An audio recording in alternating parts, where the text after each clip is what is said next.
Pérez. Bueno,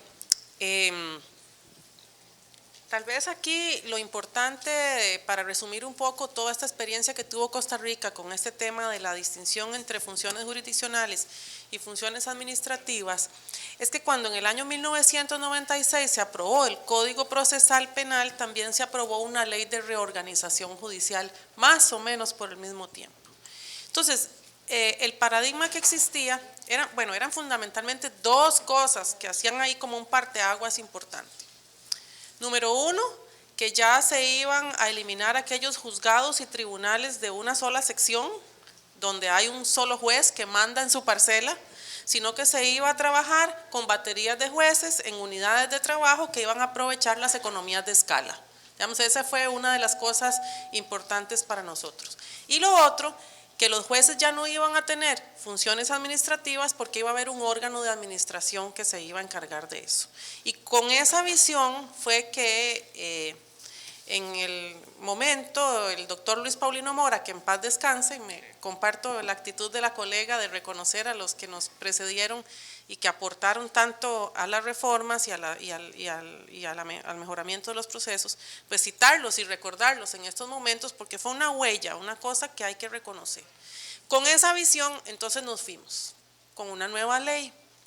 Bueno, habría que cuestionarse qué impronta dejó eso desde el punto de vista un poco más positivo y cuáles son los retos que todavía no logramos superar.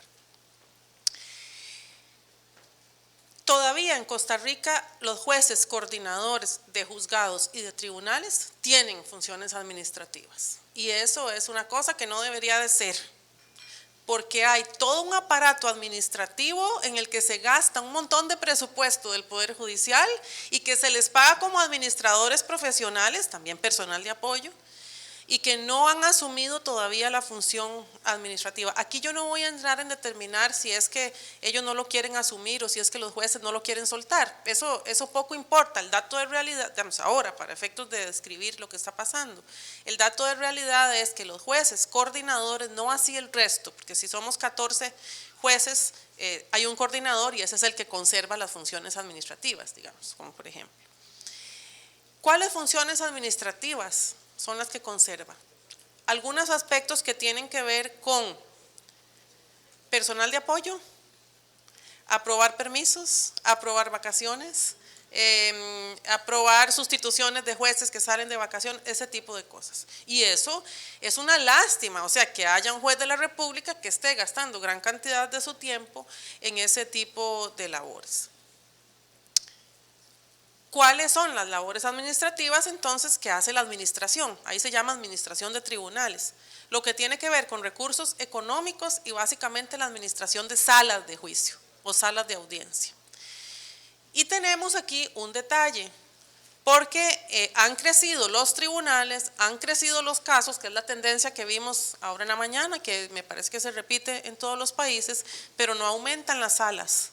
Entonces, por ejemplo, yo veo audiencias de apelación, y a mí me da un poco de pena, lástima, vergüenza y de todo un poco, fijar una audiencia para las 8 de la mañana y a veces son las 8:45, casi 9 de la mañana y no hemos podido empezar porque no hay sala, porque están ocupadas, porque no hay sala. Entonces eso ha sido, digamos, como una cosa que lucha contra la lógica de la reforma en el sentido de que todo tiene que ir como un reloj y tienen que empezar pronto.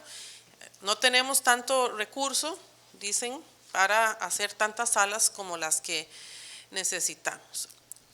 La otra cuestión es el tema de qué nos dejó el aspecto de los megadespachos que tanto en su momento se discutió en América Latina. Una cosa muy particular que tenía el doctor Mora, don Luis Paulino, era que él no tenía ningún problema en decir, yo hice esto y me salió bien, pero hice esto otro y me salió mal. Y así, como con mucha paz, con mucha naturalidad, mucha humildad.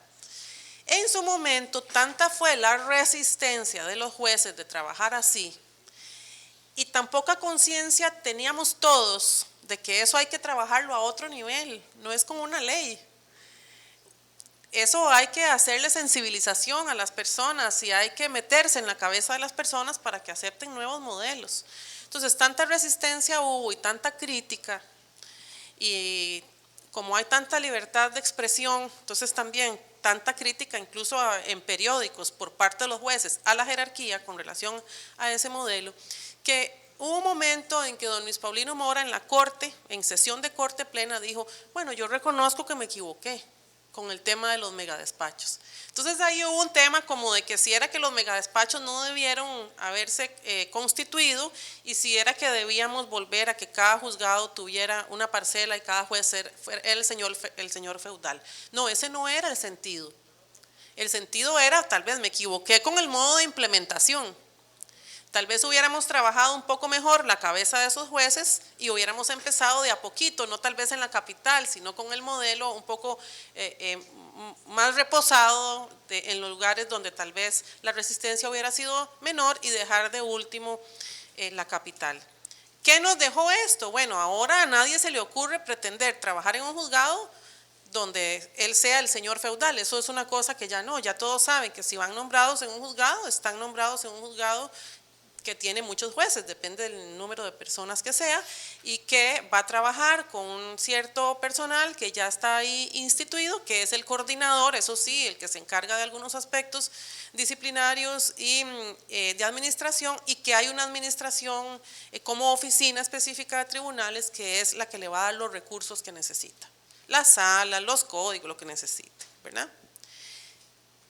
El problema que yo le veo a esto es que, y lo voy a decir como lo pienso, la jerarquía en Costa Rica, dígase la Corte Plena, no tiene autoridad moral en este tema para exigirle a los jueces que abandonen del todo las funciones administrativas, porque ellos mismos conservan funciones administrativas.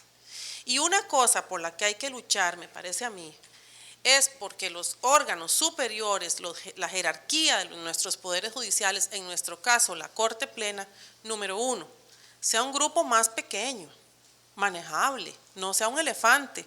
Son 22 personas, ¿se imaginan lo que es poner de acuerdo a 22 personas? Y número 2, que se dediquen a la función jurisdiccional, no a funciones administrativas, que para eso debe haber un consejo, que nosotros lo tenemos, pero igual la Corte tiene la potestad normativa de abocarse a todos los temas que le parezcan. Y además hay comisiones que inciden en todos los temas. Entonces, ¿con qué autoridad moral la institución va a decirle a un juez, ya usted no tiene que ver nada con sus estadísticas, no tiene que ver nada con su personal de apoyo, si ellos mismos todavía nombran jueces de cierto nivel para arriba?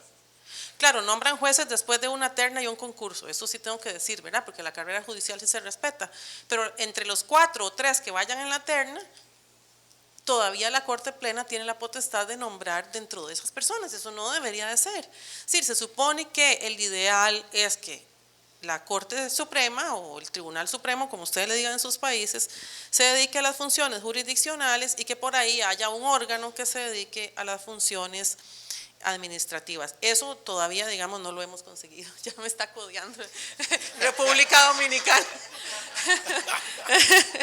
Entonces, sí, bueno, voy a decir lo último.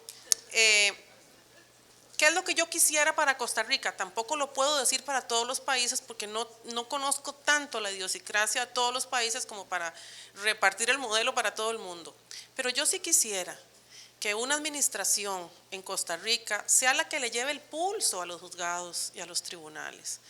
Que la administración funcione como aquel médico que en una operación es el que se encarga de tener, digamos, los signos vitales del paciente, cómo está la presión, cómo está el pulso, cómo está la temperatura, ¿ok? Es la administración la que debería alertar a los jueces en la persona del coordinador, si así se quiere, cómo está la productividad de aquel juez, cómo están las cuestiones de empezar tarde las audiencias, cómo está todo el tema de cuánto se está tardando, cuál es el plazo promedio que se están tardando los procesos. Eso no lo tenemos y es una cosa que yo considero que debería existir.